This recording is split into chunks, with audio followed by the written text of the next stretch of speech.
En fait, pour être horriblement franc, j'avais une lecture très en surface des textes de... Et encore, on va parler des conditions dans lesquelles ces textes ont été diffusés. J'avais une lecture extrêmement en surface des textes d'Apollinaire Hanova.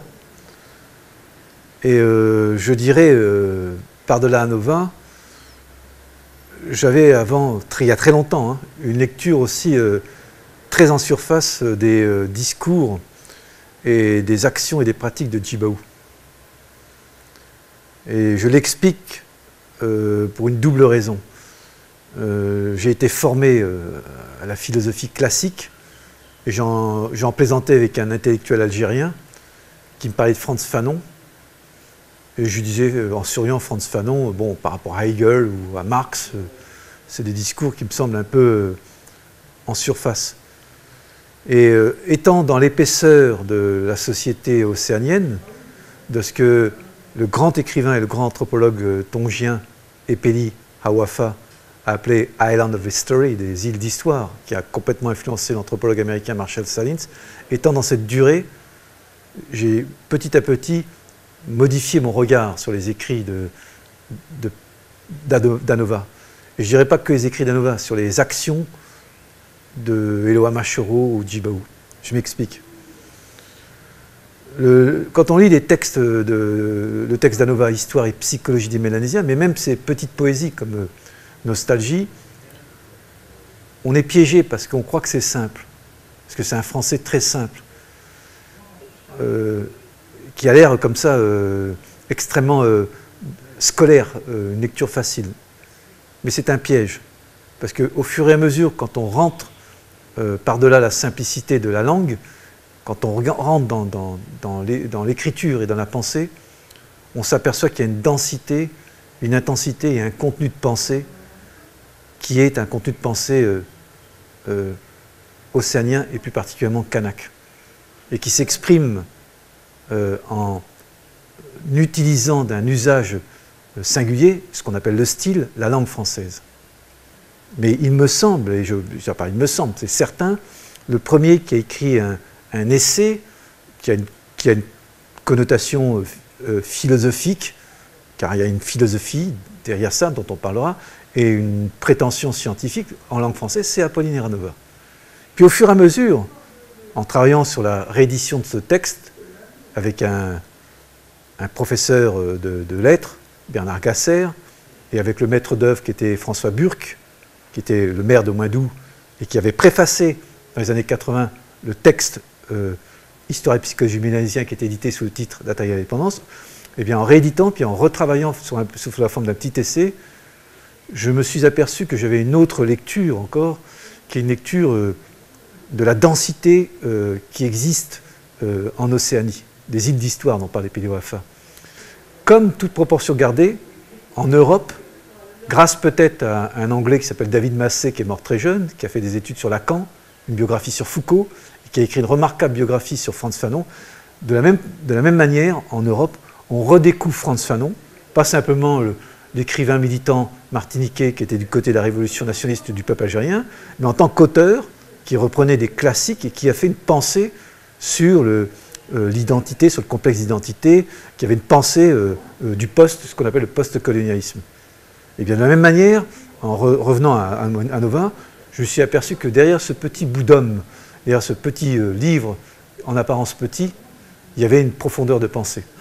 Et j'avais changé complètement de regard en revenant sur ces textes-là.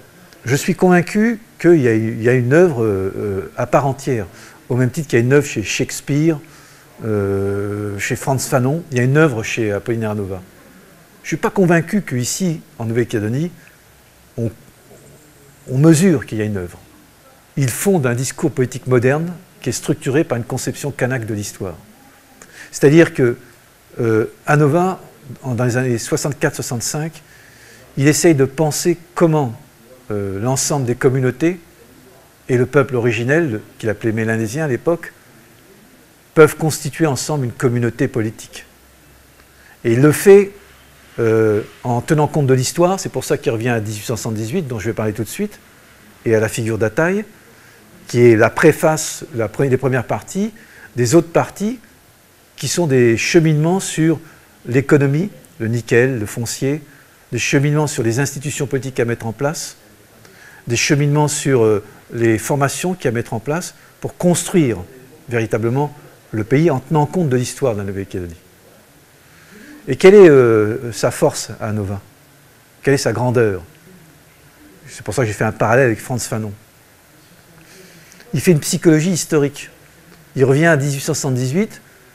Son idée, et je pense qu'elle n'est pas fausse, hein, il dit que l'histoire contemporaine de la Nouvelle-Calédonie commence avec 1878.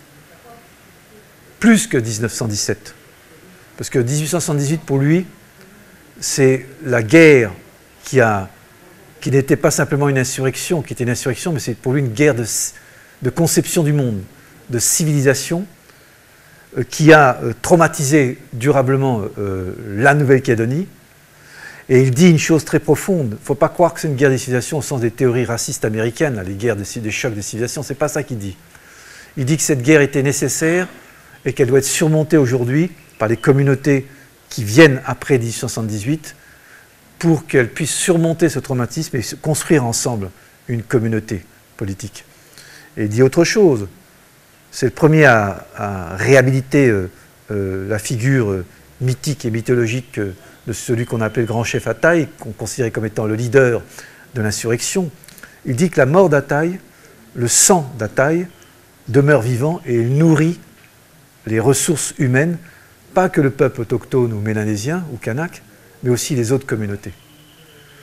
Et là, on est en train de vivre ça en Nouvelle-Calédonie aujourd'hui.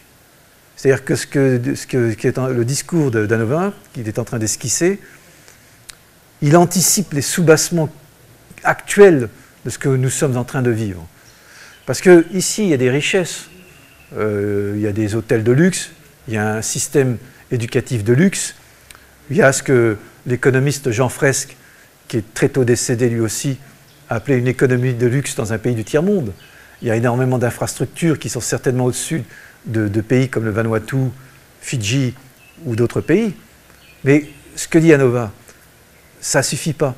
Il faut que les gens, entre eux, règlent et surmontent leurs contradictions et leurs traumatismes dans l'histoire pour pouvoir, après, construire ensemble une communauté. Et c'est là qu'il faut bien peser les choses, parce qu'on pense que la citoyenneté, c'est quelque chose de classique, comme ça se passe dans les États européens, comme ça s'est passé dans l'Antiquité gréco-romaine. Je pense qu'ici, elle ne se pose pas dans les mêmes termes. Aujourd'hui, au XXIe siècle, en Nouvelle-Calédonie, qui est regardée par l'ensemble de la planète, par tous les dom-toms, Martinique, Guyane, Guadeloupe, Réunion, Saint-Pierre-et-Miquelon, avec la mondialisation, la seule possibilité, le seul pari politique sur l'intelligence, pour reprendre l'expression de Djibaou, c'est de trouver une forme de citoyenneté qui crée un rapport politique entre le peuple originel et les autres communautés pour que petit à petit, ils puissent constituer une communauté politique. Ça veut dire quoi? Ça veut dire en d'autres termes que la citoyenneté, c'est le seul rapport possible de coexistence entre les gens qui vivent ici. C'est la seule possibilité, je n'en vois pas d'autre. Et que, du coup, moi je vais aller un peu plus loin. Ce n'est pas qu'une question politique propre à la Nouvelle-Calédonie, c'est une question de fond. C'est pour ça que, normalement, un philosophe qui se respecte et un anthropologue qui se respecte devrait être interpellé par ces questions-là. Ça pose la question, qu'est-ce que c'est qu'un peuple? Est-ce qu'il est possible de convertir les communautés, l'ensemble des communautés qui font une histoire de leur propre trajectoire, les Indonésiens, les Arabes, les Vietnamiens, ce n'est pas du communautarisme, c'est des communautés qui ont été transportées et qui maintenant, par la revendication du peuple kanak, essayent de reconnaître leur existence. Est-ce que ces ensembles de communautés peuvent se transformer en peuple et constituer avec le peuple kanak un peuple multinational?